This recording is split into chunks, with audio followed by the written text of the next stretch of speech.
ಕೈತುಂಬಾ ಸಂಬಳ luxury life ಸ್ಟೈಲ್ಗೆ ಜೋತು ಬಿದ್ದು ವಿದೇಶಗಳಿಗೆ ಹೋಗುವಂತಹ ಭಾರತೀಯರು ಈ ಸ್ಟೋರಿಯನ್ನ ನೋಡಲೇಬೇಕು. ಅಮೆರಿಕಾದಲ್ಲಿ ಕೌಟುಂಬಿಕ ಕಲಹಕ್ಕೆ 4 ಭಾರತೀಯರು ಬಲಿಯಾಗಿರುವಂತಹ ಆಘಾತಕಾರಿ ಘಟನೆ ನಡೆದು ಹೋಗಿದೆ.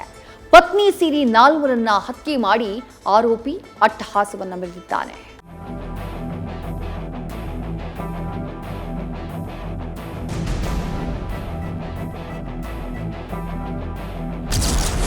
ಅಮೆರಿಕಾದಲ್ಲಿ ಕೌಟುಂಬಿಕ ಕಲಹಕ್ಕೆ 4 ಬಲಿ.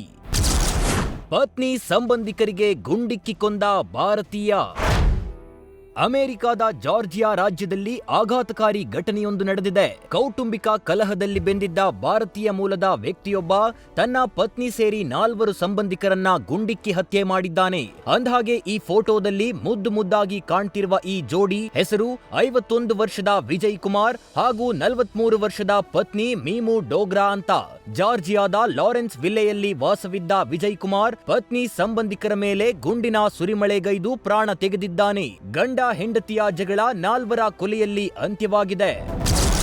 ಪತ್ನಿ ಸೇರಿ 4ರನ್ನ ಕೊಂದಿದ್ದು ವಿಜಯ್ ಕುಮಾರ್ ಗುಂಡೇಟಿಗೆ ಗೌರವ್, ನಿಧಿ ಚಂದರ್, ಹರೀಶ್ ಚಂದರ್ ಬಲಿಯಾಗಿದ್ದಾರೆ. ಇನ್ನು ಅದೃಷ್ಟವಶಾತ್ ದಂಪತಿಯ 3 ಮಕ್ಕಳು ಬಚಾವಾಗಿದ್ದಾರೆ.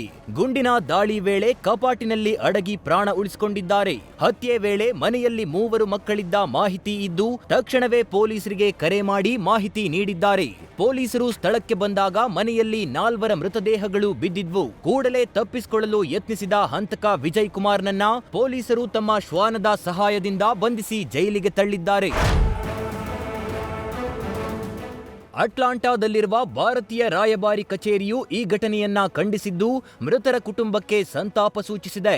ಘಟನೆಗೆ ನಿಖರ ಕಾರಣವೇನು ಅನ್ನೋದು ತಿಳಿದು ಬಂದಿಲ್ಲ. ಆದರೂ ಕೌಟುಂಬಿಕ ಕಲಹವೇ ಕಾರಣ ಎನ್ನಲಾಗಿದೆ.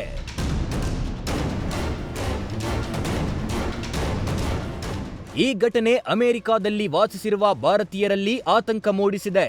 ಕೌಟುಂಬಿಕ ಸಮಸ್ಯೆಗಳು ಇಂಥ ದುರಂತಕ್ಕೆ ಕಾರಣವಾಗುತ್ತವೆ ಅನ್ನೋದನ್ನ ಮತ್ತೊಮ್ಮೆ ನೆನಪಿಸಿವೆ. ಈ ಘಟನೆ ಕೌಟುಂಬಿಕ ಕಲಹಗಳ ಸಂದರ್ಭಗಳಲ್ಲಿ ಸಹನೆ ಮತ್ತು ತಾಳ್ಮೆಯಿಂದ ಸಮಸ್ಯೆ ಬಗೆಹರಿಸಿಕೊಳ್ಳುವ ಸಂದೇಶವನ್ನ ರವಾನಿಸಿದೆ. News first bureau.